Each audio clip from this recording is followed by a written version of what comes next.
All right. All right, well, good afternoon, everyone. Welcome again to Beer Regis Chapel.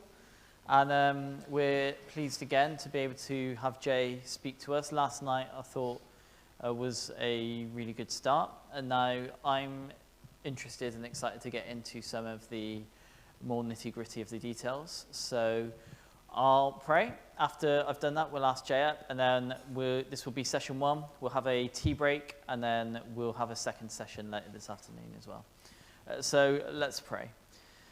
Father, we are so grateful that we can gather here today. We thank you that the church building is a little bit cooler than the weather outside, and we just pray that you would help us to have sharp minds as we listen to what Jay says. We pray that you would help him, to give him the strength to say what needs to be said, and we pray that the information shared would be impactful not only in our own lives but in the lives of those we might come into contact with, particularly from the Muslim world. And so we just pray that you would bless this meeting, that you would bless the material that is shared with us, and that you would encourage each of our hearts this afternoon. In Jesus' name, amen. Okay.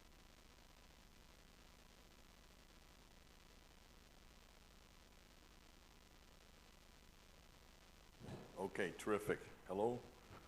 All right, you can get me. This is, what we're doing this afternoon is you're one of the first to hear this new material. They heard it in London this last week for the first time, and then you're really the second people to hear it.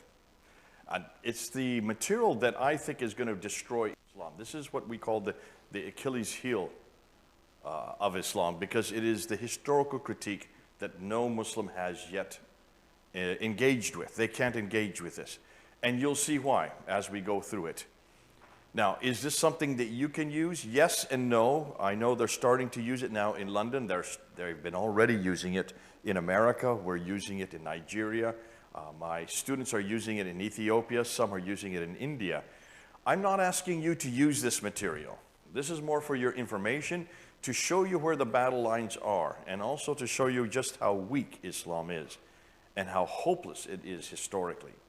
So sit back. Don't feel you have to take notes. We will, the PowerPoint is on the computer, and anybody that wants it, I see a few of the USB drives are here. I will slap over this to you at the end of the talk. If there's something you don't understand, you can either, since we're a small group, you can ask me right away, or you can wait to the end for the Q&A. But feel free to lift up your hand, just say, Jay, I have a problem with that. I'm not sure where you're going. What's the ramifications? Help me with this. So let's go ahead and get right into it, and let's open up the PowerPoint. Now, I'm going to have to stand here because I cannot see what's written on that little screen back there. So I will be looking at what you're looking at, and this way we'll be able to walk through. And what we're looking at is the historical problem with Islam's origins, how it all began. Who was the man? What was the book he received? And where did he live? So to do that, we're going to investigate 4 areas. The first area is the sources itself. Where do the Muslims get their material from? How did they find out about Muhammad? Where is he written up about? Where is his story? Where is the story of how Islam began? What about the Quran itself? We're going to move then into Mecca. That's the place. Now you might say, why are you starting with the place? Shouldn't you start with the man himself? Understandably, I'm purposely starting with the place because the place, once you shut down the place, you shut down Muhammad in the book. If the place did not exist, then we're not talking about the same Muhammad, all right? If the place did not exist, then we're not talking about the same book, the Quran.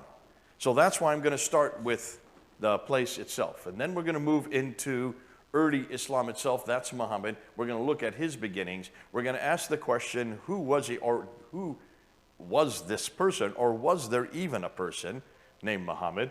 And then, of course, the fourth one will go and we'll end off with the Quran as a crowning achievement.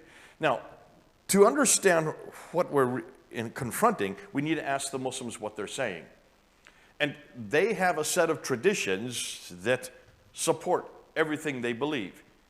We call it the standard Islamic narrative, S-I-N. It's kind of tongue-in-cheek, because obviously it's what we're confronting. We're going to confront sin. We love confronting sin, don't we? Well, we want to confront the standard Islamic narrative, which is the traditions from which all Muslims must follow. The Islamic traditions It doesn't matter whether you are radical, nominal, or liberal. They all follow these traditions, except possibly the liberals.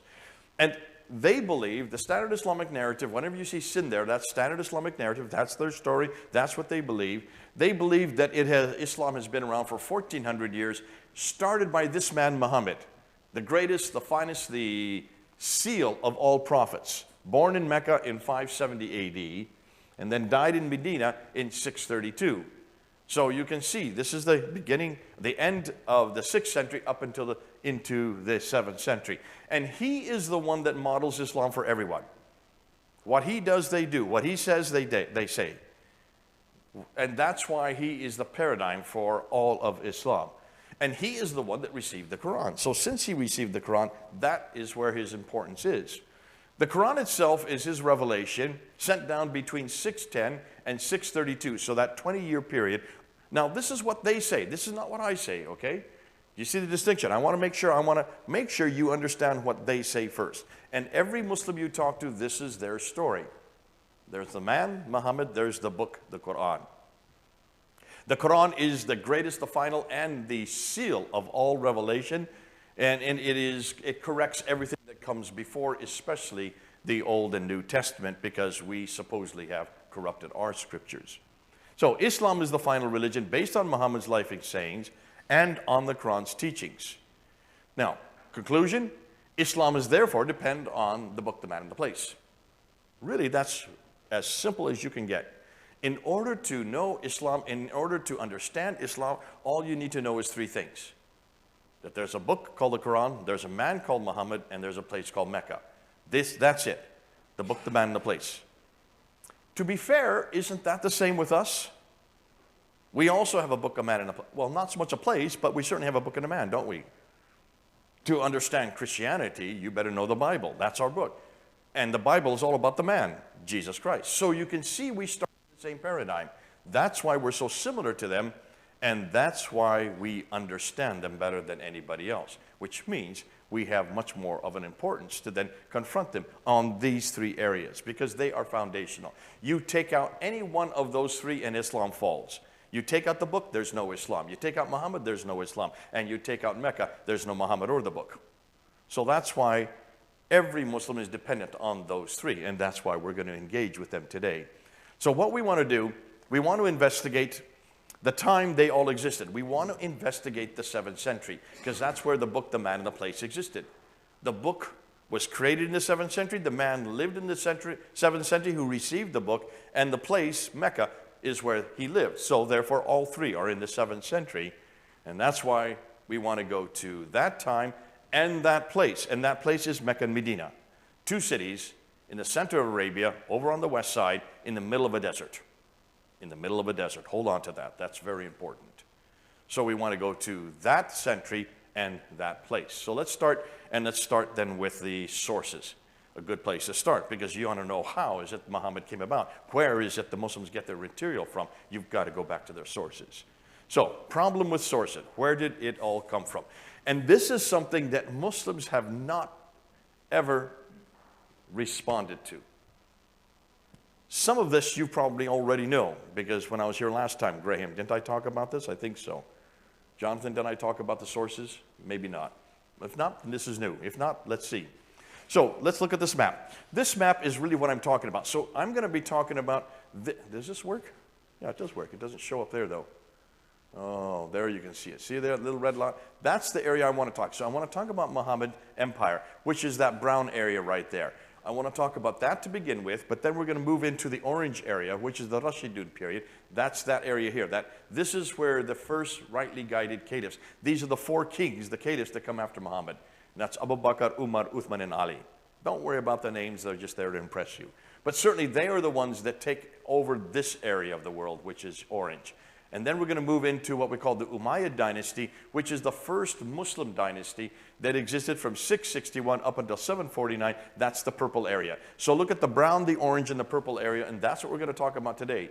Just keep that in your mind, because I'm going to keep referring to it. And that is obviously, this part up here is all the Fertile Crescent. The orange and the purple area is the Fertile Crescent. But everything that Muslims claim happened is down here where my pointer is. Can you see Medina and Mecca? That's where everything they claim happened. Let's see if that is the case. To do that, we need to start with the timeline of Islam's emergence. Now, this is what they say. This is not what I say, but this is what you've heard. This is what everybody has heard. This is the only narrative that's out there. And they would say that Muhammad was born in 570, and that the Quran that he was given started to be revealed in 610. In 621, he was woken up in the middle of the night, told to go on the back of a winged horse called the Burak, flies up to Jerusalem from Mecca, and from Jerusalem he goes up 7 heavens to the 7th heaven where he meets Allah, who tells him to pray 50 times a day. He comes back to the 5th heaven and he bumps into Moses. Moses asks him, how many times did he ask you to pray? He said 50 times. Moses, that's way too many. Go back and see if you can get it down. So he bounces back up to the 7th heaven, asks God to bring it down, and he bounces back and forth between the 5th and the 7th heaven, bring it down to 45, down to 40, down to 35, down to 20, to 15, down to 5 prayers. Once he gets it to 5 prayers, Moses said, okay, that's enough. Now go back down to earth. So the 5 prayers that Muslims pray every day comes from that story in 621, according to the traditions, and it was Moses who decides how many prayers. Isn't that interesting? Fascinating. So that happens in 621. In 622, then, he leaves Mecca, moves up to Medina, and that's called the Hijrah. That means the Exodus. So that happens right after the Miraj. And when you look at the Quran, if you take the Quran and just split it in half, this second part of the Quran, this goes from this way to, it goes this direction because it follows the Arabic. This part was revealed to him in Mecca. This part was revealed in Medina, the city he moves to. 2 different cities, 2 different parts of the Quran. That precedes that, though it goes backwards. It even goes this way. Just turn it upside down, you get the right sequence. So he goes to Medina, moves there in 622, and then in 630, he comes back to Mecca, conquers Mecca, because he'd been thrown out of Mecca, conquers it without firing a shot, and then he dies in 632. How does he die? Possibly by poisoning, according to the standard Islamic narrative. What we do know is that the Quran was not written down when he died. It had not yet been written down. Memorized, yes, but not written down. Abu Bakr takes over, and he lasts for 2 years before he dies. Then you have Umar takes over. He expands the boundaries of Islam from Tripoli in the west all the way to Afghanistan in the east. That whole swath of land that I showed you on that map, that whole orange area, the brown and the orange area, that was now under their control by the time of Umar comes to power. Huge swath of land. That includes all the way up to Turkey and includes all the way down to the southern part, Yemen and Oman today. So he takes over, expands the borders. Uthman comes to power. Umar is killed. Uthman comes to power. And during the time of Uthman, the Quran is put together, is compiled in its present form. So this Quran I have in my hand was compiled by Uthman in 652. And then he is killed. Ali comes to power. He is killed by Mu'awiyah, who then introduces the Umayyad dynasty. That is how Islam began. There's the timeline. Now, Islam therefore was fully formed in the Hijaz by 661. Have you heard any other story? Anybody? No. This is the only story you're ever going to hear. This is the standard Islamic narrative. It's what I've always heard. It's what I grew up with when I did my master's, when I did my doctorate. It's the only story I was ever given. It's the only story in any of your universities or your Bible schools or your seminaries and every madrasa. This is the one story you have heard. No, I haven't given you everything. I've just given you the skeleton. But this is what we've always believed. Now here's the question. How do we know all of the above? Where does this story come from? Where would you like it to have come from? Well, let's ask about the Bible and Jesus Christ, our book and our man. Where does our story come from? Eyewitnesses, right? Matthew and John, they were eyewitnesses to what Jesus said and what he did.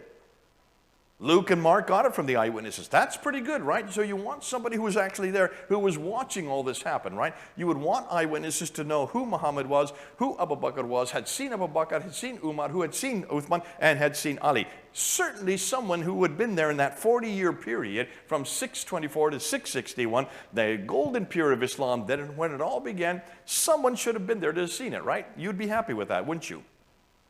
And every Muslim you talk to assumes that that is correct. Every Muslim I've talked to, it doesn't matter who they are, even the scholarly Muslim, when I ask who wrote that up, they say the companions of the Prophet. And what are their names? Oh, their names are Ibn Hisham, their name is Ibn Ishaq, their names are Al-Bukhari, Sahih Muslim, Ibn Dawud. They name off a whole slew of names, and these are the names they're taught, but they all assume that these people lived when Muhammad lived. But you'd like to know when these men lived, right?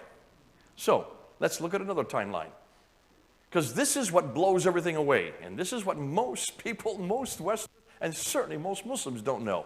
So Muhammad dies in 632, right? So you would think, you would hope that his life would have been written down by the time he died.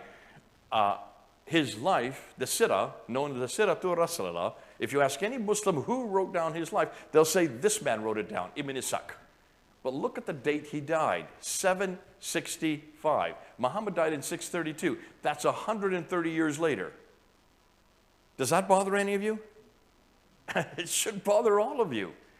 It takes him 130 years to write it down. But hold on a minute.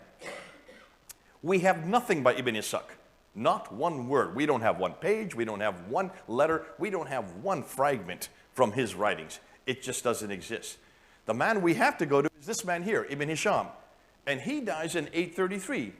Do your maths. 632, 833. How many years are we talking about? 200 years. So the first reference, the first story we have by any Muslim is by Ibn Hisham in the 9th century for that which is happening in the 7th century, 200 years later. Nothing before him. So let's get rid of Ibn Ishaq since we know nothing about him. It's just, we know his name. And the Muslims attribute it to him because they want to get as close to the event as possible. Not a word from him. Then you have another Sira from Al-Waqidi, 835. Then we need to go to the Hadith. These are the sayings of the Prophet. When you talk to Muslims, how they walk, talk, eat, sleep, drink is what the sayings say. They follow the Hadith for everything they do in their life. 24/7 they have to follow Hadith. The first man to write down a Hadith is this guy here, Al-Bukhari. And he dies in 870. That's 240 years after the fact. You get other ones like Sahih Muslim, Ibn Dawud, Tirmidhi, Ibn Majah. You get also Abu Dawud, and you also get An-Nisa. Those are the 6 major hadith compilers. Look at their dates. 870, 875, 884, 887, 899, 915. That is 9th and 10th century, folks. Way too late. Way, way too late to be any authoritative.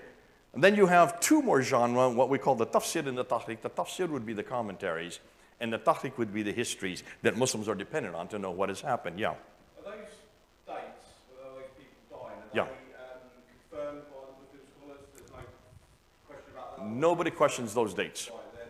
Yep. But here's the interesting thing. You were to go outside right now and you go to a Muslim and say, who is Al-Bukhari? He'll say he's a companion of the Prophet. Really? He lived 240 years after the Prophet died. You see a problem? No one has heard and put these dates together. No one has seen this timeline. That's why I'm giving you the timeline so you can see it. So when you talk to a Muslim, say, date these people that you're quoting. You have to quote Al-Bukhari. He lived 240 years after the fact. Nowhere near Muhammad. Not even in the same century as Muhammad. Okay, let's continue. If you want to go to the Tafsir and the Tahriq, you need to go to Al-Tabari. That's 923. That is the 10th century. So everything we know about Muhammad comes from 200 to 300 years too late. 200 to 300 years, no eyewitness account whatsoever. I want to put up this guy here, Abdul Malik, because he is the one that introduces the name Muhammad. We don't see his name before this date. Now, that's 692 AD. Muhammad died in 632. We don't even see the name put on pen to paper. And this, in the case that we're going to talk about, is an inscription. We don't see this name written anywhere until 692. That is 60 years after Muhammad died. If he's that important, if he's that well known, then why did nobody know about him until Abdul Malik puts his name there? And as you're going to find, Abdul Malik, when he puts his name there, has nothing to do with the man Muhammad. You'll see why. We're going to get to that. But then that is 141 years. So even when he introduces the name, it takes him 141 years, another 140 years, for the Muslims actually to put it together and create a man with this name. And who are the people that did it? These are the ones that did it, the Abbasids. It's the Abbasids who create the Muhammad we have today. They come to power in 749. That is over 100 years after Muhammad. If Muhammad died in 632, the Abbasids come together and they create the Abbasid dynasty. They take the headquarters that had been in Damascus and bring it down to Baghdad. They are the ones that give us the Muhammad we're looking at today. But that's 100 years too late. And as we're going to see in the next slide, look and see where all this was happening. Now, what Muslims will tell you is that it happens all right here in Mecca, Medina. See where those two green circles are? There's Medina and there's Mecca, okay? Mecca, Medina is where everything happens according to Islam, according to the standard Islamic narrative. But everything that has been written down about this man and this book and this place are all from Baghdad, the same Baghdad we have today. That Baghdad was only introduced as the seat of Islam in 749. 749, that's over 100 years after Muhammad. There were no Muslims in Baghdad earlier than that. So everything that's happened, let's just show you what I mean. Ibn Hisham that I talked about, who wrote the biography, he was born in Basra, he grew up in Cairo, but he did his work in Baghdad. Cairo is 900 miles from Mecca. Basra is 1,200 miles. So he was nowhere near Mecca, and he certainly didn't do any of his work because Baghdad is a good 1,200 miles from Mecca. As far as al-Bukhari, he's the one that wrote the hadith. He comes from Bukhara, way up in Turkmenistan. That is 2,600 miles away. Way too far north to be any good. Al-Tabari, who writes the Tafsir and the Tahriq, he comes from Tabaristan, which is in northern Iran. That is 1,700 miles away. None of the traditional writers lived or worked in Mecca and Medina. They were too far to the north of Mecca and came from the west and east of Baghdad. What's more, all of these northern areas where you see those red circles are where the Abbasids originated from. The Umayyads were not there. So it's the wrong place and the wrong people, the wrong time. Too far away. And what's more, let's look at this one here. Now, when you look at what Muslims say, they say it happened in those two cities there. Let's put them up there. But everything we know about all the writers of all the traditions are from those red circles. They hardly ever went down that far south. And there's a reason they didn't go that far south. You will see why, but we'll wait till we get to that. So everything is happening up in the north, right? What's up in the north? Water is up in the north. H2O. This is what you need. I'm going to have to use it today as well. It's so hot. I'm going to keep drinking if you don't mind. You have to have water. There is no water where Mecca and Medina is. It's all up in the north. And that's where the civilizations are. And that's where all the things are being written down. But they're not where they should be. They're 1,100 miles too far north. So furthermore, all of the writers and the traditions lived 9th and 10th century, which means they all wrote the material hundreds of miles too far away and hundreds of years too late. So you look at the map and you look at the timeline, put them together, and you can see too far north and too far away. Too far north and too far distance in time. So let's ask the same question of Christianity. Do we not have the same problem? Are not all our writings, our hadith, our tafsir, hold on a minute, hadith of Jesus? Yeah, we have the hadith of Jesus. Matthew, Mark, Luke, and John. Anytime Jesus spoke in the red letter part of if you have a Bible, wherever he spoke, it's in red letters, that's the hadith of Jesus. So we have the same genre they have. How about the Sira, the biography of Jesus? Yes, Matthew, Mark, Luke, and John, again, wrote down his life. Mostly the last 3 years of his ministry. So there's the Sira of Jesus, written by Matthew, Mark, Luke, and John. What about the tafsir? Well, the tafsir would be Paul's letters, because the tafsir are the commentaries on Muhammad's life. So the tafsir of commentaries on Jesus' life were written by Paul, and he wrote what Jesus did. He wrote how to apply it in Ephesus for the book of Ephesians, how to apply it in Philippi for the book of Philippians, how to apply it in Corinth for the book of Corinthians. That's why the tafsir of Jesus is right through the right letters of Paul. And then as far as the tahriq, the histories, well, that's the book of Acts. So the exact same genre that Islam has for their prophet and their book and their man, we have for our book and our man, Jesus Christ. So let's do a comparison. Now, I'm going to step on all of your toes. Forgive me. I'm going to take the most liberal dates I can find. These are not dates I agree with, okay? These are not dates. Don't think that I believe in these dates. I'm doing it for a point, to make a point. Even when you take the most liberal dates for Paul and Matthew, Mark and Luke and John, look and see how much more authoritative they are than what Islam has. So let's start with Jesus dies in 33 AD, and we have the first Tariq of Jesus, which would be the history. That's the book of Acts written by Luke. And he wrote between 52 and 62 AD. So already you have the history of the early church written within 20 to 30 years of Christ's death, right? And then we have the first tafsir. That would be the commentaries written by Paul. Look at when Paul died. He died in about 65 AD. So he started writing within 15 years of Christ's death. So within 15 to 30 years of Christ's death, you already have the tafsir of Jesus written down. Then we get to the Sira and the Hadith. If you look at the Sira and the Hadith of Mark, 70 AD. I know you're not going to like that date. Don't worry. I don't like it either, but let's go with that date because I want to make a point. With Mark there at 70 AD, that's 37 years after Christ's death. Then you have Matthew and Luke. Some of you will say Matthew is before Mark. I don't know. I don't care. That's not my point. The point is, let's take what the liberal scholars are saying. They would put him there 80 AD. Even 80 AD is only 47 years after Christ's death. And then you got John, who wrote the last Sira and the last Hadith, 90 AD. That's less than 60 years after Christ's death, which means within 29 to 57 years of Christ's death, we have the entire New Testament. We have the entire standard Christian narrative. Did you notice that? Like with like, look how much closer we are. All of the New Testament writers lived in the same place Jesus lived. They didn't live thousands of miles away.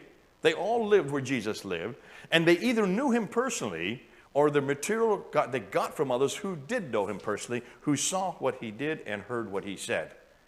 That's why when you do a comparison, if you look at Christianity and Islam, when you do a comparison, Christianity, ours are written within 15 to 60 years of Christ's death. Islam is dependent on those who wrote 200 to 300 years, which is more authoritative. Obviously, the New Testament, the person of Jesus Christ, what he said and did is much more authoritative than what they have from Muhammad. As a comparison, if we had to depend on sources for Jesus comparable to what Muslims are dependent on for Muhammad, Jesus would not even begin to appear until the 3rd century. And how would we defend him? How could we defend him if we know nothing about him until the 3rd century?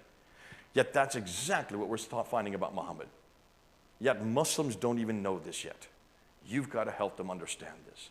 Show them how hopeless a tradition they have.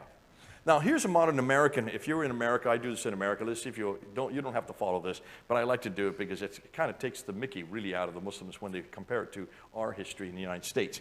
We know that George Washington is our founder, right? He's the founder of our nation, and what he said and what he did, we'd like to know as Americans, right? So he dies in 799. The Constitution was written in 1776. That's the laws that we're dependent on. If we were dependent on Washington, knowing who Washington was as our leader, we would have to wait till the year 2000 to get his story written down. That's just 22 years ago, folks. His story we would know nothing about George Washington until 22 years ago. What about his sayings? His sayings won't even begin to appear for another 15 years. They won't exist until 2037. What about our Constitution that we are dependent on? That won't even begin to appear till 2090. We're going to have to wait another 70 years before we get that. Do you see the problem, what we're talking about? If we as Americans were dependent on our man and our book, our Constitution, and the sayings of our man, Washington's biography would have been written and published just 20 years ago, while his speeches in U.S. Constitution won't even yet be written for 15 to 60 years. How in the world could we base our laws on the Constitution that has yet to exist? Do you see how idiotic this is? And yet this is what Islam has to deal with. And none of them are aware of this. How hopeless their history is. Are you following this? So, who created the Sira? Gets even better. This is something, it's brand new. Whenever you talk about the biography of Muhammad, you need to go to this book. This is the book that is the standard everybody uses all over the world.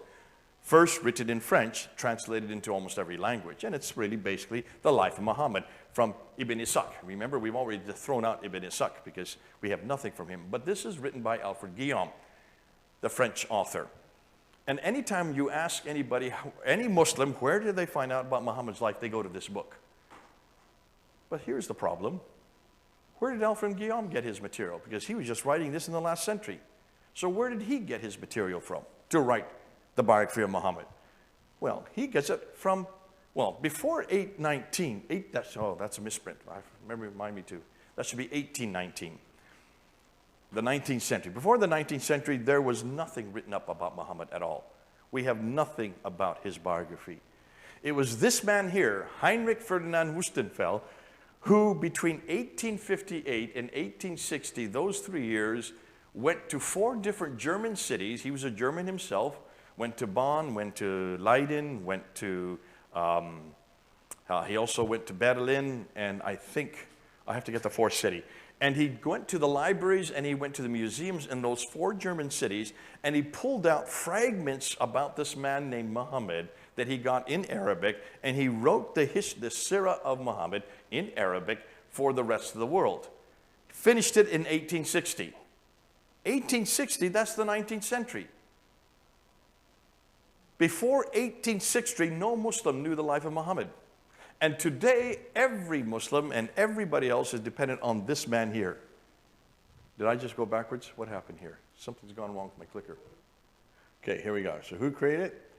This guy created it here. So he is the one that created the Sira that we have today in 1860.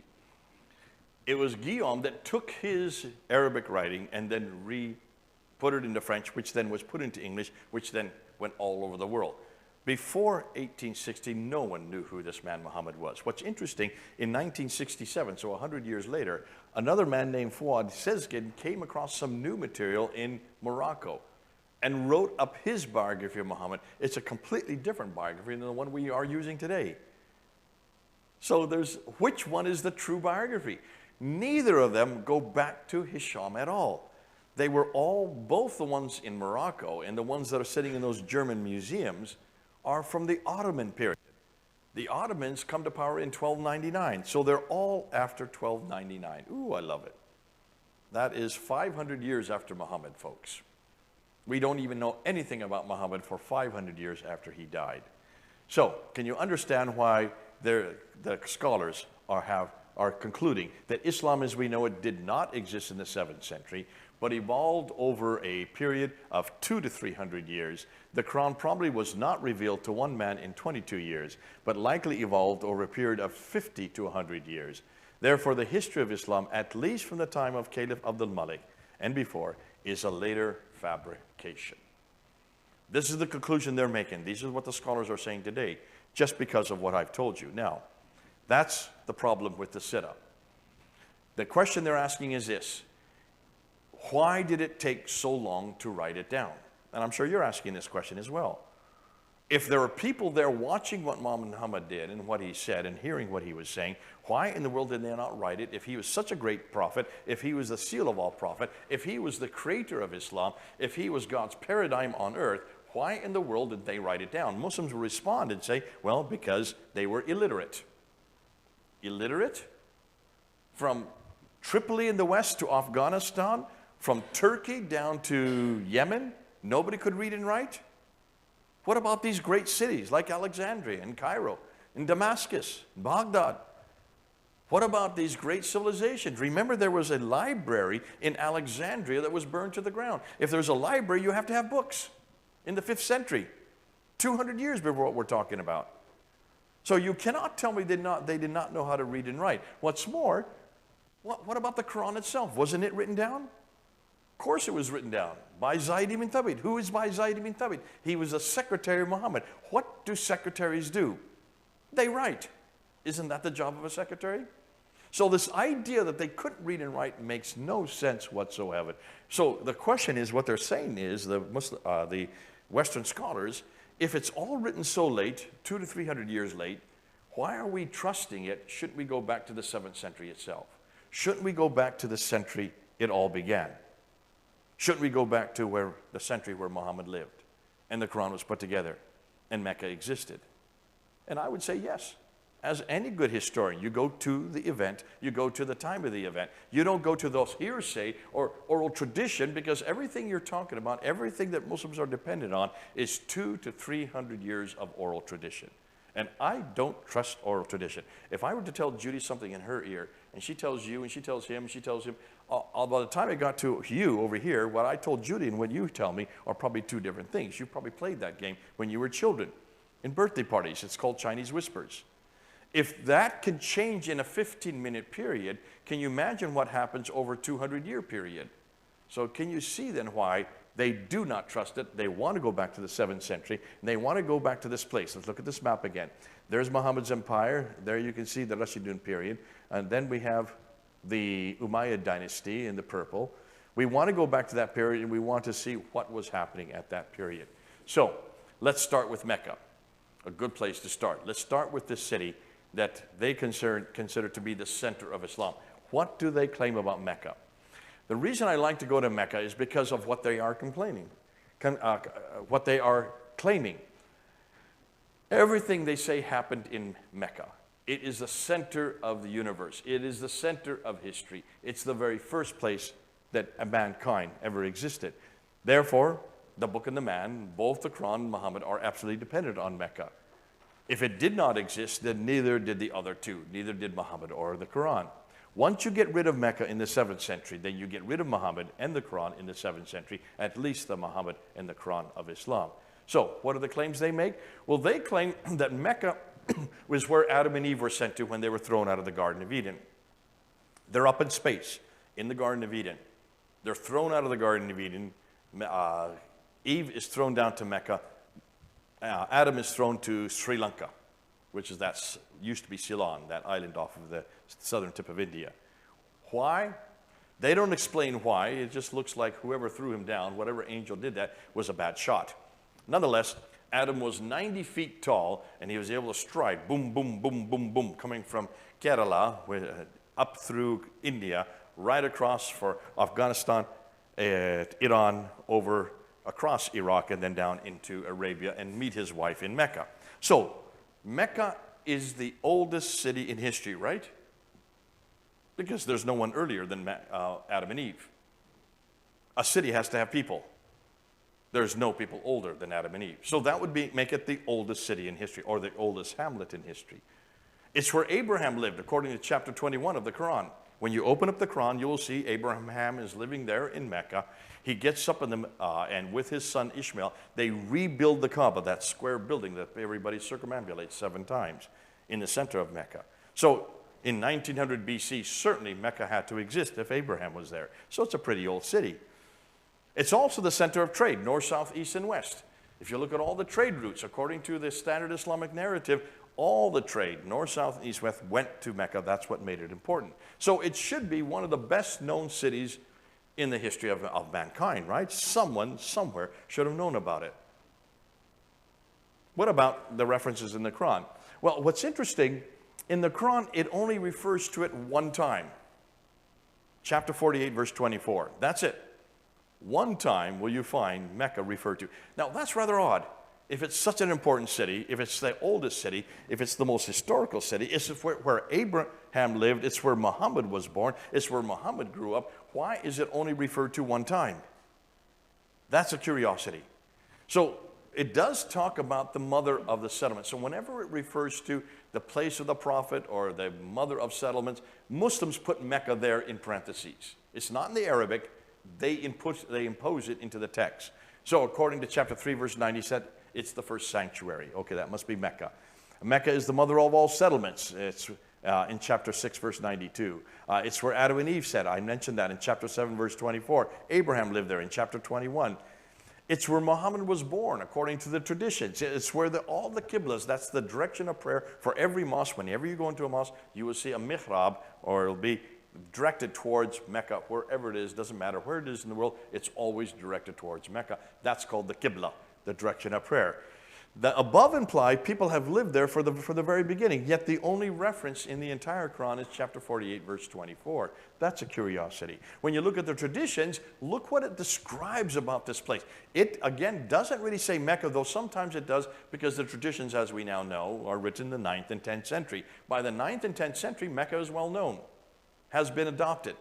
And of course, it's now introduced into all the texts. So there in Mecca, it has a valley and a parallel valley. It has a stream going through it. Outside are the ruins of the pillar of salt, where Lot's wife was turned to salt. It has fields, it has trees, it has grass, it has fruit, it has clay, it has loam, it has olive trees. Folks, that's lots of vegetation. Suggesting, therefore, there's lots of water there. But look at Mecca today. Look at Mecca, at any picture of Mecca. It is as dry as bones.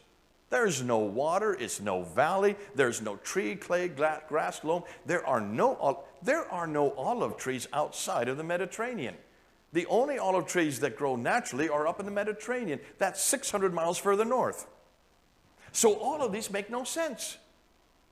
And yet Muslims know that, and they don't know how to answer this.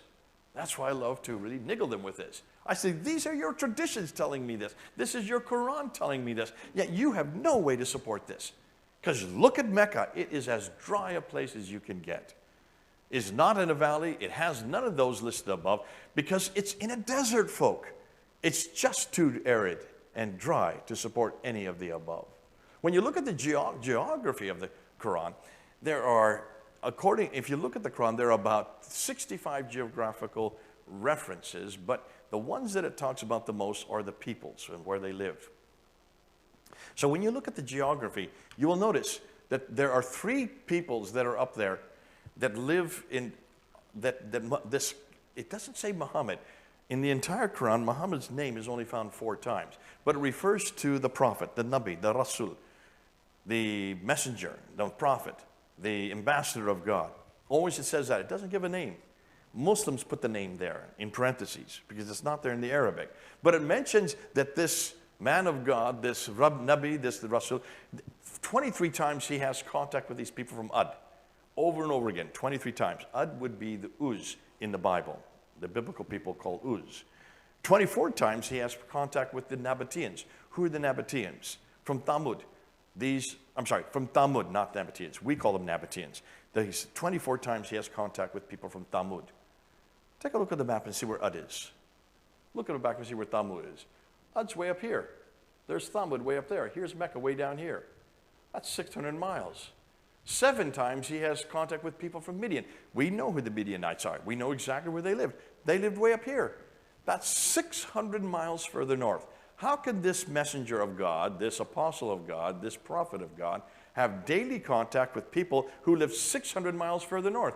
He'd have to go up 600 miles, come back down 600 miles in one day, unless he had a helicopter. They didn't have helicopters in the 7th century, folks.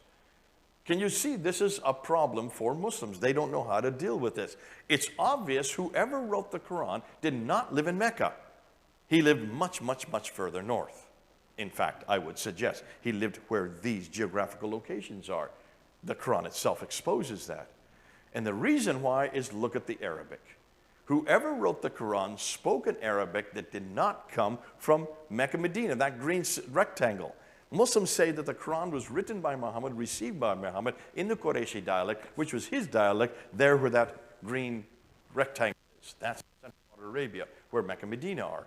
But if you look at the Quran, just open up its pages and read the Arabic there, it has these endings that are all from where the red rectangle is. See where the red rectangle is? That is in modern-day Jordan and Israel and Lebanon. That is Nabatean Aramaic. And the Quran is written in Nabatean Aramaic. Why? Well, look at the endings. The i'rab, the unstressed inflectional short final vowels, those are not found where the green area is. They're all found where the red area is.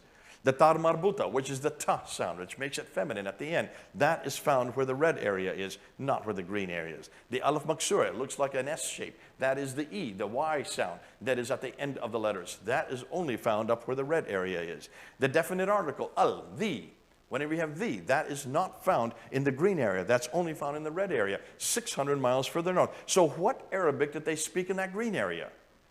The Arabic they spoke in that green area comes from that part of the world, where the big red square is. That is Sabaean. That's from the Sabaeans, from what today is Yemen and Oman, way down in the south.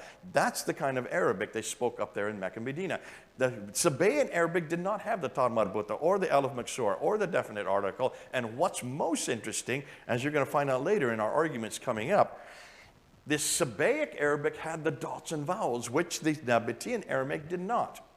There are no dots and vowels in the Nabatean Aramaic. That's what caused all the Qid'at problem. Most of you are looking at me blankly. You have no idea what I'm talking about. You'll hear it after the break. We're going to get into that. But this is what's exciting for those of us who are studying this. It's obvious that when the Quran was written, whoever wrote the Quran did not come from Mecca, Medina. They all came from 600 miles further north. The Quran itself exposes it. So, look at all these prophets going up on the screen. You recognize some of them, don't you? Adam. These are all the prophets that, according to traditions, were buried in Mecca, Medina. You get buried where you live. You have to be buried within 24 hours, which means all of these people lived in Mecca in order to be buried in Mecca. Not Medina, sorry, I shouldn't have used Medina. These are all buried where the Kaaba is, that square building, all around it. They were all buried with sitting on their knees with their hands like this, praying to God in a praying position, even as they died. Because according to tradition, prophets do not deteriorate. Even though they're dead, they still pray to God until the end of times. So Adam and Eve were buried in Mecca. So was Seth, so was Ishmael, so was Noah. Hud, the great-great-grandson of Noah, was buried there. Saleh, the grandfather of Hagar. Queen of Sheba, I had no idea. The Queen of Sheba, what's she doing way up there? Well, there's a story about that in Sira 27. Daniel, the prophet Daniel, your prophet Daniel was buried in Mecca. Did you know that? I had no idea. Now you know. And about 300 prophets, according to traditions, were all buried in Mecca. They all lived or died there and were buried kneeling in Mecca, so why can't we find them today? Why do I say that? If you look at Mecca today, you will see there are all these huge skyscrapers being built. The fourth highest building in the world has just been finished. It's a clock tower looking down onto the Kaaba. It is enormous. It has 4 faces. The clock itself is 45 feet across. They're going to make it the Meccan Mean Time. They want to take time away from Greenwich Mean Time and make it to Meccan Mean Time, so the whole world will be following Mecca Mean Time. Now in order to build that building, in order to build all of those skyscrapers, you have to dig deep. You have to make foundations, and you have to dig down there to make sure that the buildings don't fall over. When you build foundations, and when you start digging foundations, who shows up? The archaeologists show up. This happens with any archaic city. When they started digging up the Tower of London, the archaeologists were there. Why? Because they came across all these Roman ruins. Londonium, am I correct? The same way in Athens, the same way in Rome, the same way in Jerusalem. Anytime there's any digging, the archaeologists are there, because they don't have the equipment, nor do they have the funds to dig that deep. And they know that when you start digging, you're going to come across artifacts. And those artifacts recreate the history of the city. So when they started digging these huge, tall buildings all around the Kaaba, the archaeologists showed up. Dan Gibson was in a conference with them in Dubai a number of years ago. He sat at their table and he asked these Saudi Arabian architects, so what have you found? What has been dug up? And they wouldn't answer him. So he insisted, tell me, you must be finding all kinds of things, because you have the furthest foundation. This is the oldest city in the history of mankind. What have you found? They finally admitted that the only thing they have been able to find is an old Ottoman fort from 1300 AD. 1300 AD, that's 500 years after Muhammad. Can you see the problem, folks? Archaeologically speaking, it is having the same problem as you see historically with these prophets. Now, so when is the first reference to Mecca? Well, the first reference is found in the Apocalypse of Pseudo-Methodius Continua Byzantia Arabica in 741. Dr. Patricia Kurun could not find any reference earlier than that. Muhammad died in 632. This is over 100 years later. And the first time it is found on any map is not till 900 AD. That's the 10th century, folks. That's 300 years after Muhammad. So if you look at all the old maps, you need to look and see where Mecca is on the old maps. And let's look at these maps, not made by Ptolemy, but made because of Ptolemy. Ptolemy in the 2nd century AD is the first one to write about the geography of Arabia. And he wrote about all the towns and hamlets and all the other places where the streams were, where the mountains were, and he put designated coordinates for them. So some Europeans, in this case, the 15th century, started putting maps together looking at all his descriptions. And this is one done by Leonard Holle in 1482. But take a look at the map and you'll see a problem with it. Mecca should be right where that question mark is. Mecca's not on that map in 1482. No reference to Mecca anywhere. What about this one here? 1541. We're still in the 16th century now. Look at, where's Mecca? Mecca is not there. What about this map here? Here's one by Sebastian Münster in 1571. Mecca's not there again. Everywhere they looked, they could not find Mecca. So here's another one. This is one that is a redacted map put today, redacting it back on to the 7th century. Mecca's not on that map as well. Here's another redacted map. You can't find Mecca on any of the archaic maps, not at all. Yet it is supposed to be the oldest city in the history of mankind, the most important city in the history of mankind. Yet we can't find it on any map. What about the Qiblas? Remember I talked about the Qiblas, the direction of prayer? Dan Gibson was doing his research from 1987 to 2005. And for 25 years, he went to every mosque he could find, from as far away as Guangzhou in China over to Shadaman in India. Every mosque he could find, he went to the Qibla wall. And when he looked at the Qibla walls, he found that they were all facing Petra, not Mecca. Petra in Jordan.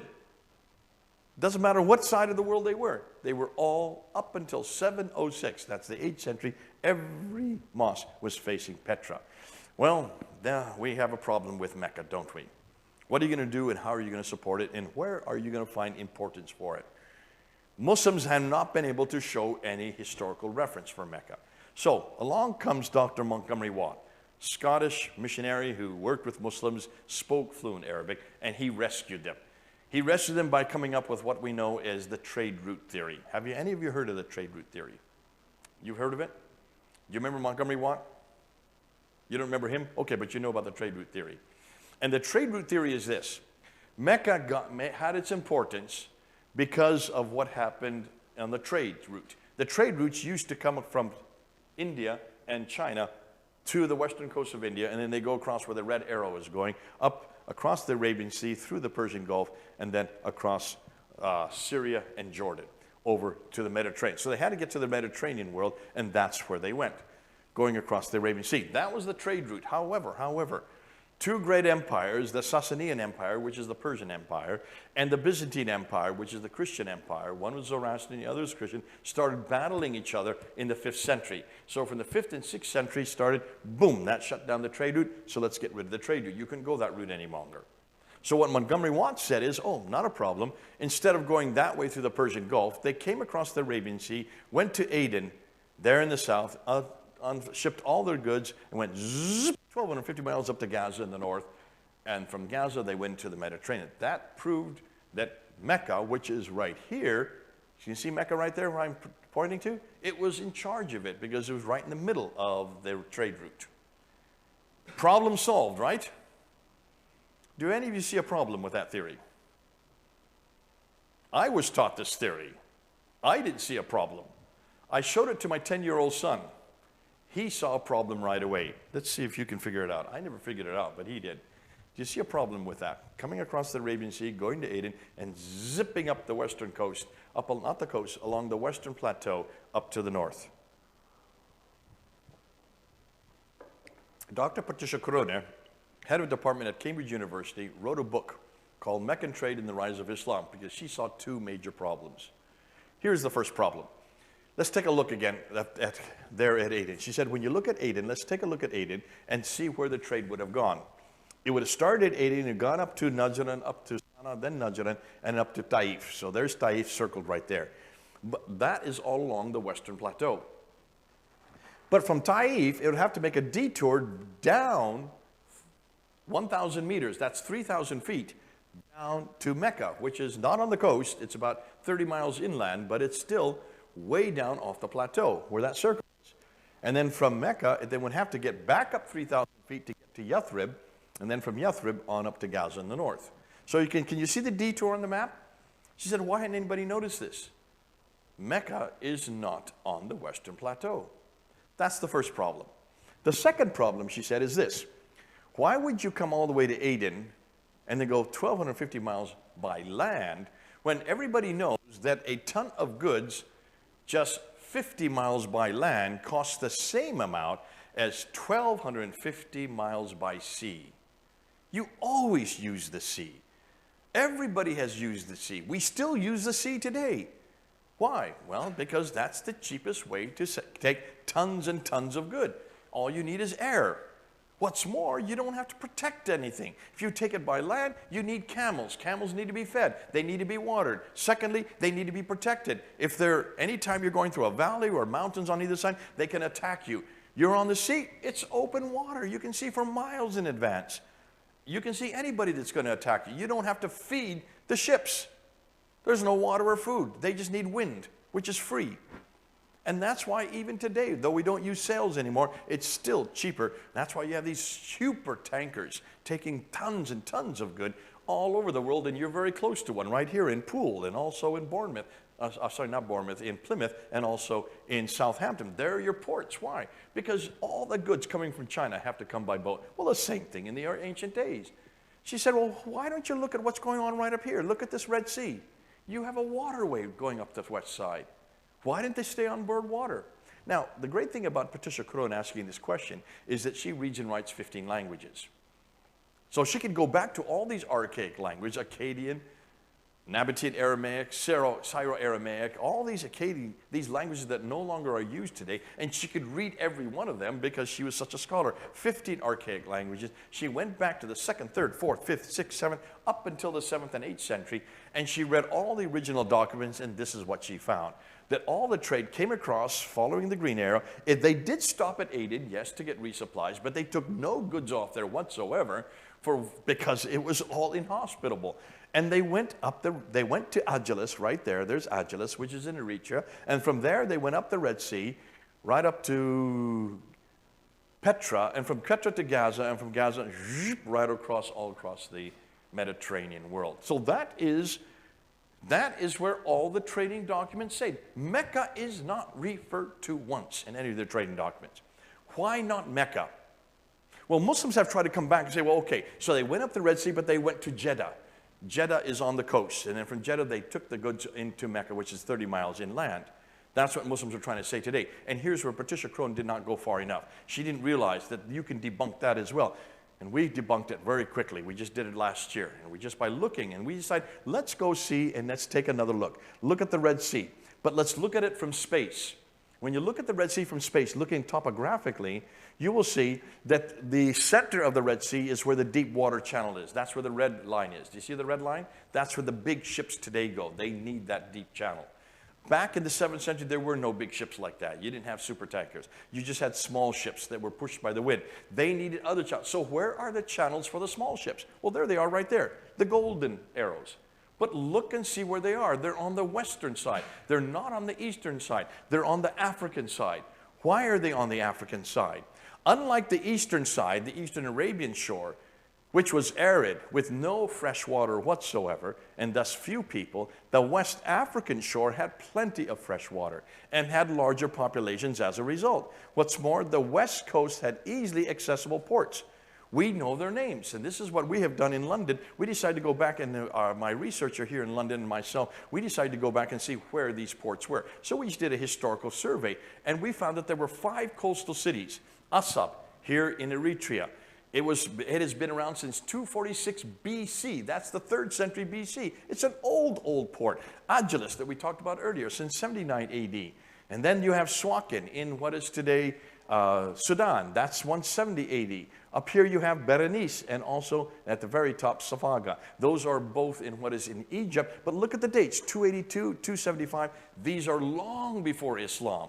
That's where all the trade went. Those are the 5 trading routes. Notice that they are equidistant. That is exactly 1 boat's ride per day.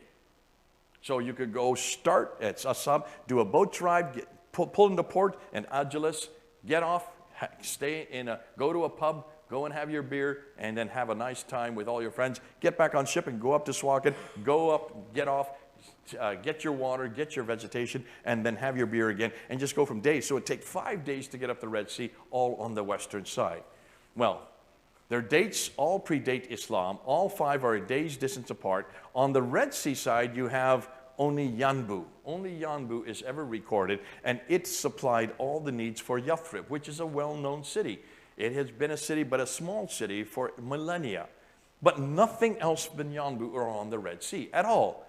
what about Jeddah and Mecca? Because Muslims say, well, Jeddah is what supplied Mecca. It does so today. Jeddah must be one of the oldest cities in the history. So we did a survey on Jeddah, and I went back to my professor, Dr. Gerald Haunting, who wrote a book on Jeddah, and he did, by looking at his survey, he found that Jeddah did not exist prior to the 8th century. It was the 8th century where Jeddah was created to give supplies to Mecca, which was created in the 8th century. Ooh, I love it. Therefore, let's just get rid of Jeddah and Mecca. Goodbye. History throws them out. So what happens to Mecca and Jeddah? Without Mecca, what then happens to Islam? A big red X. However, let me just show you, prove my point. Look at this topographical map. This is what it looks like from space. Let's put these cities on it. There you can see Aden, there you can see Sana'a, Najran, Taif. Notice they're following the Western Plateau. Do you see the Western Plateau? It's up above the rest. There's a big cliff there. From Taif, you go up to Yathrib. Yathrib, you go up to Tabuk. From Tabuk, you go up to Petra, Gaza, and then you're in the Mediterranean. Where's Mecca? Bingo, there's Mecca. It's way off the Western Plateau. Can you see it? 3,000 feet down. No wonder it's not on the trade route. Why would you go from Taif down 3,000 feet to a city or a hamlet that had no water and had no vegetation for your camels, and then climb back up to Yathrib? Let me show you another map. Here is one with what they call the line graphs for the topography, to show you really distinctly what we're talking about. There's Aden, there's Sana'a, there's Najran. Up here we have Taif, there's Yathrib. Then we get up to Tabuk, up to Petra, and to Gaza, and look at Mecca. It's completely off the Western Plateau. And Muslims have never looked at this before. They had no idea until we showed them this. Said, no wonder there's no record for Mecca. No wonder it wasn't on the trade route. No wonder it had no importance whatsoever. So what do ancient maps show us concerning Mecca? Well, what we would like to do is we want to know, if Mecca was that important, someone should have known about it. So what about the empires surrounding Mecca? Maybe someone would have heard about this place. You would hope that someone would have heard about it, right? So let's go and see what they knew about Mecca. We asked the Sabaeans. We looked through all the Sabaean material. Not one word about Mecca. We asked about the Himyar, the Himyarites. They had no word about Mecca. We went to the Eastern Arabia. Eastern Arabia knew nothing about Mecca. What about Western Arabia? That is where Mecca is situated. Certainly they would have known about Mecca. Not one reference whatsoever about Mecca. What about the patriarchal period that long preceded Mecca? Nope, they've never heard about it. The Himyarites, they didn't hear about it. What about this here? Nope, nothing mentioned. The Babylonians, the Central Western Arabians, the Persian, and even the Romans. We can't find any reference to any of these empires. These are all the empires that predate the 7th century. They are all surrounding the geographical location of Mecca, and not one of them has heard of this place. What does that tell you? It has no history. No wonder they've not heard about the place. Not one of them has heard of Mecca. So, take a look at this map, and this is where I'm going to help you. This is what you can do, and this is what I did back in November. I came down to London. I was on the ladder with Hutton, and I were on the ladder. As we're getting up on the ladder, Hutton saying, Jay, I don't agree with anything you're saying about Mecca. And I said, listen, you may not agree with me, but don't say that from the ladder. Not while we're on the ladder today. So let's go through, and I want to show you why we don't accept Mecca. So I showed these 4 pictures. These are pictures, topographical pictures of what Mecca looks like today. And when you look at Mecca and Medina, what do you notice about them? Well, they're all in a desert. Can you see that? They're all in a brown area. So it's very clear that they're in a desert. So I showed this to all the Muslims, and on November they were all around the ladder, not like 2 weeks ago. So I said this, all right, where there's a desert, there's no water. Where there's no water, there's no food. Where there's no food, there's no people. There's no people, there's no towns. Where there's no towns, there's no cities. Where there's no cities, there's no civilization. Where there's no civilization, there is no history. It's as simple as that. I only had to say that once. How long did it take me to say that? 10 seconds? No water, no food, no people, no towns, no cities, no civilization, no history. You can say it so quickly. I only had to say it once. As the Muslims started coming, well, what about Muhammad when he was in Mecca? Wait a minute. What do you mean Mecca? There's no water. Well, yes, but according to the traditions, he went up from Mecca to, wait a minute, in Mecca? There's no water there. All we had to say after that is, there's no water. Once you say that, it shuts down the debate. This is what we call a meme. That's how easy it is, folks. All you need to say is, you can't use Mecca, you can't use Medina, you can't have Muhammad or a man named Muhammad living in that place if there's no water. You have to have water. If there's no water, it's just like Mars. What's the purpose of going there? Can you see? If you don't have Mecca, because there's no water, you don't have history. And that's why it's absolutely essential you've got to have water. Now, let's end up with Mecca by going to the Hajj. When you go to the Hajj, you need to ask all these things that they do. This is when they go once in their lifetime to do the pilgrimage. They do the Hajj there. And there are 5 stages that they go through. Let's go through them real quickly, and let's see what we do. Now, the first stage is this. You go to Mecca to go to the Kaaba. You've seen this picture? They circumambulate it in this direction, which means they circumambulate it counterclockwise. Sorry, this way for you, counterclockwise. All right? Nobody circumambulates counterclockwise. Everybody goes clockwise, except in Mecca. Why do you think they circumambulate counterclockwise? And why do they do it 7 times? Who does it counterclockwise 7 times? Anybody know? The Jews. The Jews do it. The Jews did it in Petra to begin with. And so in Petra, you can see, there's the Kaaba. Kaaba just means square in Hebrew and in Arabic. Both in Arabic and in Hebrew, it means square, Kaaba. So you're going to that square. And when you look at the square, you see it is a square. They're circumambulating it 7 times. Now, when you look in Petra, there's the same square where they were circumambulated 7 times. But where does that come from? That comes from Jerusalem. Go to Jerusalem. Where the Dome of the Rock is where the Holy of Holies is. That is where the temple is. And that is where the Kaaba in Hebrew, that was where the Holy of Holies is. And the Jews would circumambulate 7 times going counterclockwise. Why? Because that's what they did in Jericho. Because of what they did in Jericho, they're doing it in Jerusalem today. They would do it today if they control the Mount. But they don't control it today because the Muslims control it today. Therefore, they can't do it today. That's why most of you don't know that it's supposed to, every Jew is supposed to do that. So the whole circumambulation 7 times around the Kaaba there in Mecca comes from Jerusalem. It's borrowed from the Jews. Even the word comes from Hebrew. That's the first stage. What do they do next? Well, then they run back and forth between these 2 mountains. They call them Marwa and Safa. Back and forth between Marwa and Safa. They're only about 50 yards away from the Kaaba. So they're in the same area as the Kaaba. They run back and forth between those 2 mountains. And why? Because they believe that is where Hagar was looking for water. When she was thrown out of Mecca by Abraham, remember, Abraham was in Mecca. He rebuilt the Kaaba there. Hagar is from Mecca. She's also buried there. She is then thrown out with her son Ishmael. Ishmael is thirsty. He needs water. So she runs to Marwa, looks for water, can't find it. She runs to this mountain called Safa, can't find it. So she runs back and forth 7 times. There's that number 7 again. That's the perfect number in Judaism, right? But take a look. Do those look like mountains to you? No. They look like rocks that you can climb. They're only about 20 feet high. That does not make a mountain. What's more, if she has been thrown out into the desert by Abraham and she can't find any water, what is she only doing 100 yards away from the Kaaba, which is the center of Mecca, where Abraham lives, where hundreds of thousands of people live?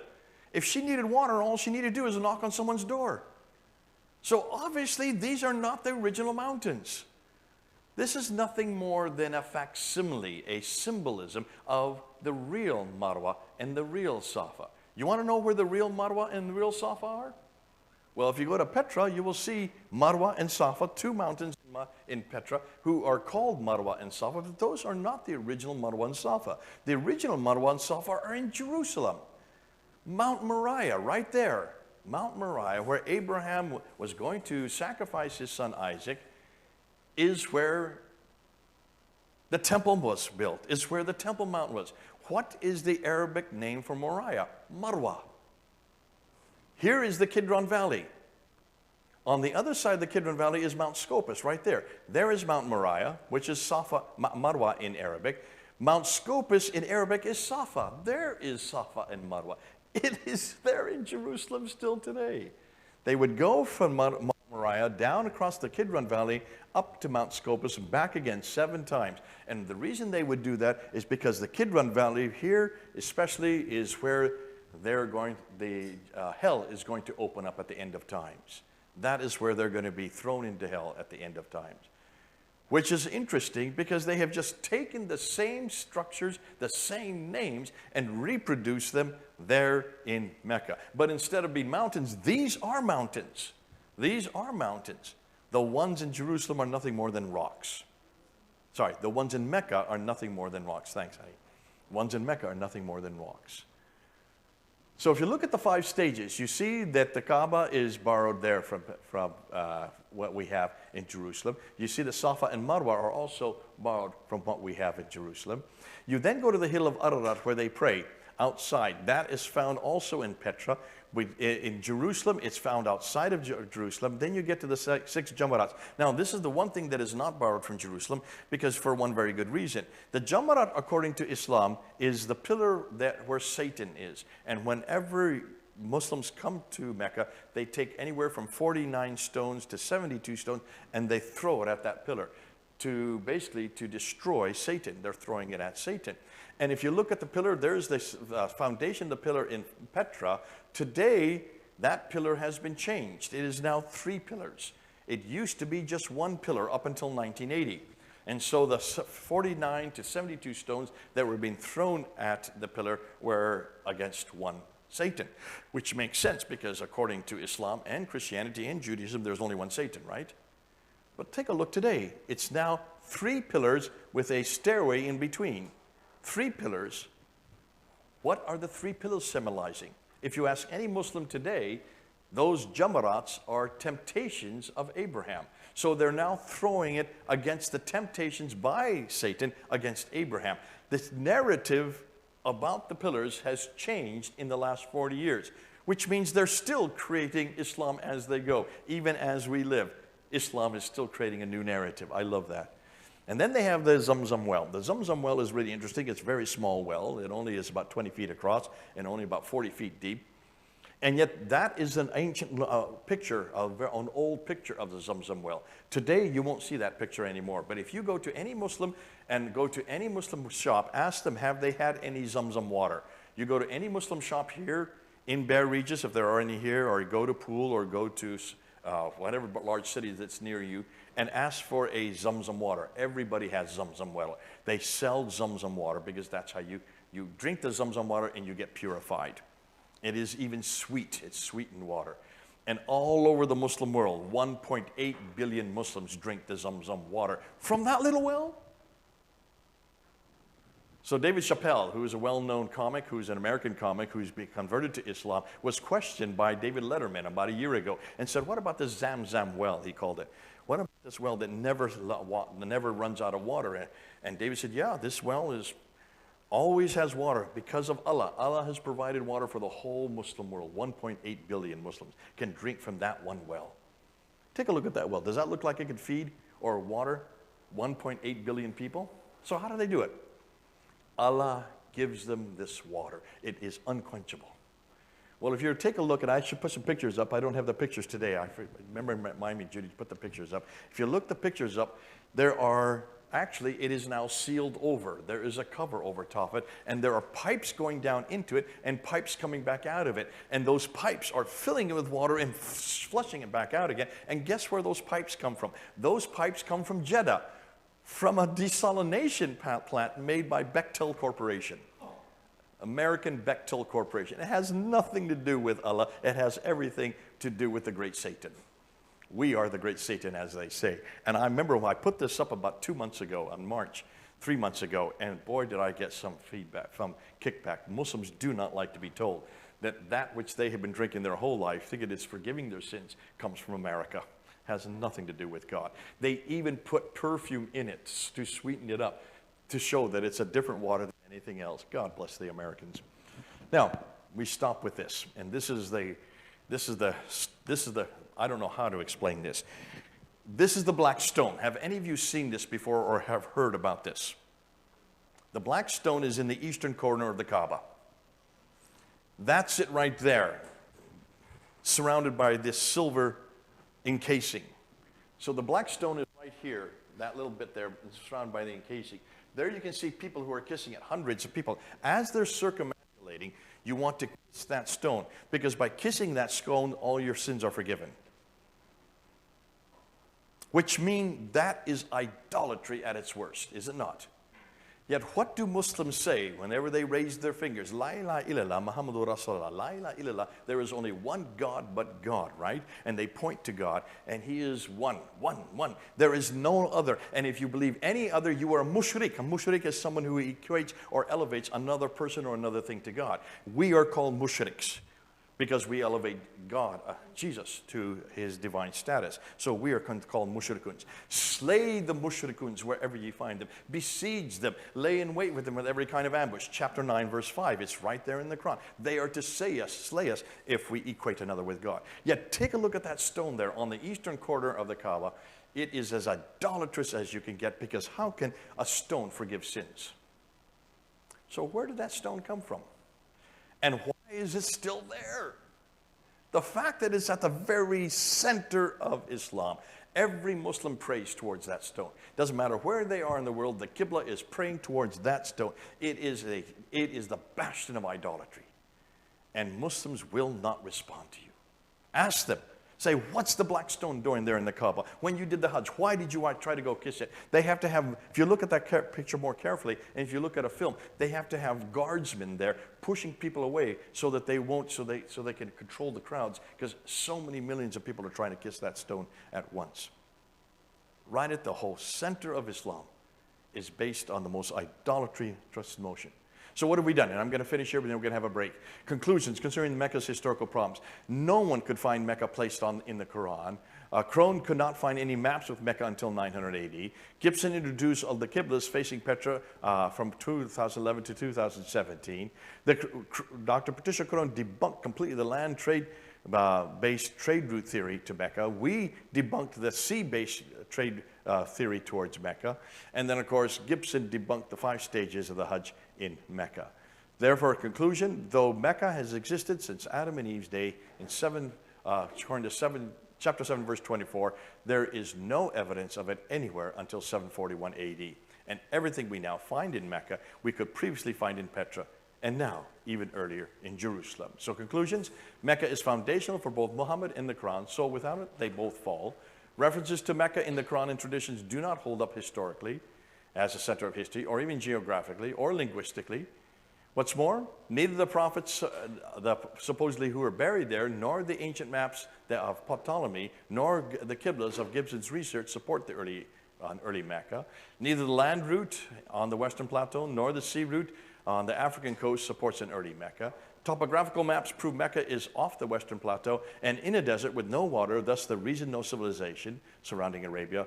That's why no one has heard of Mecca, as people need water. The 5 stages of the Hajj, the Kaaba, the Safa, Marwa, Arafat, Zamarat, Zamzam, black stones support Jerusalem and not Mecca. Someone, somewhere, at some time, should have known about this city, yet no one anywhere, nor at any time, has proving that it has never existed at the time of Muhammad, nor during early Islam. Any questions? No questions. Go ahead. So what's the black stone? So what is the black stone? Yeah. To understand the black stone, you need to go back to Elagabalus. Well, actually, the black stone is referred to back in the Egyptian time as far back as 4000 BC. We do know also of a black stone. We don't know if it's the same black stone, but it's a meteorite that comes from the heavens that the Phoenicians refer to the black stone. But it's the Romans who are the ones who really pick it up and run with it. And it's Elagabalus, the Emperor Elagabalus in the 2nd century, who takes the black stone, takes it to Rome, and claims that it is where God's presence is because it comes from the heavens. And he is the one that gives that impetus to it, that wherever the black stone is, God's presence goes with it. From Rome, it made its way to Damascus, from Damascus down to Petra. Abd al-Malik, when he was caliph in 685, his governor of Petra named Zubair rebels against Abd al-Malik in 687, destroys Petra, grabs the black stone, and runs with it. And he runs down to, we now know, pretty much it's Mecca. He doesn't say where he goes to, he just goes to the south. But it looks like he went to Mecca. When he took the stone, all the pilgrims followed him because they wanted to go where God's presence was. They didn't care diddly squat about the politics. They just wanted to be where God was. But when he got down to Mecca, he needed allies. So what did he do? Well, he went to the Abbasids, who lived up in Baghdad. The Umayyads lived in Damascus, or this way. So they needed the black stone. They loved the black stone, so they immediately made allies with him. And therefore, all the Qiblas are all confused from many different tribes because they didn't know whether or not to have their Qiblas going towards Petra or towards Mecca. Those who allied themselves with the Umayyads, they had their Qiblas going towards Petra. Those who allied themselves with the Abbasids, who are getting stronger and stronger and stronger now, they had their Qiblas facing Mecca. The Abbasids then destroy the Umayyads in 749, and everybody then now starts going to Mecca, where the black stone is, because that's God's presence. If God's presence is there today, it's still there today, but it is as idolatrous as you can get. So, if I was a Muslim reading the Quran, where does it say in the Quran anything about Nothing about it in the Quran at all. So what's it doing in the Kaaba? Bingo. This is called folk Islam. And yet at the very center of Islam is the most idolatrous notion. It is an oxymoron. It is a contradiction in terms. Lovely, isn't it? We don't have that problem in Christianity. Thank God we don't have this problem. Okay, now you have an awful lot of grist that you can throw at your Muslim friends. Any other questions? Did you understand everything I said? It's very visual, is it not? It's maps, it's timelines. We're going to get to even more visual after the break, because now we're going to get into the coins and the inscriptions, and these are fun. Okay, go have some coffee, some tea, and we'll come back in what time?